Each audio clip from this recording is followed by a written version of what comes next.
బ్రాడ్‌గా ఒకటి చెప్పాలి. ఇప్పుడు అలాగే మీడియాలో కూడా మంచి ఉన్నారు, చెడ్డ ఉన్నారు.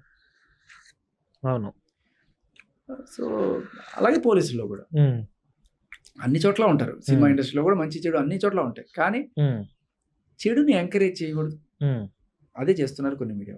క్లియర్ కట్‌గా ఆవిడ డ్రగ్ పెడ్లర్, 45 రోజులు చెంచల్ కూడా జైల్లో ఉండొచ్చిన మహిళ అని తెలిసి, అక్రమ సంబంధాల భాగవతాలన్నీ విని, కన్న తల్లినే ఎల్లుని తిట్టేంత సంస్కారవంతురాలని తెలిసి, ఆ మస్తాన్ సైతం మాట్లాడుతూ, నేను ఎల్లునే పడుకున్నావు కదా, డబ్బులు ఇచ్చి మాట్లాడు, డబ్బులు ఇవ్వకపోతే నేను చేసేసరికి చెప్తా, ఇది ఎక్కడి నుంచి ప్రాస్టిట్యూషన్ కూడా లీగల్ చేస్తారా?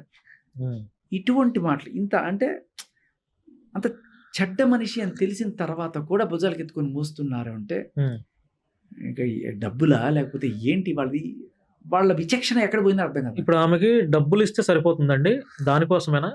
డబ్బులు ఇస్తే సైలెంట్ అవుతుందా? అంతేగా.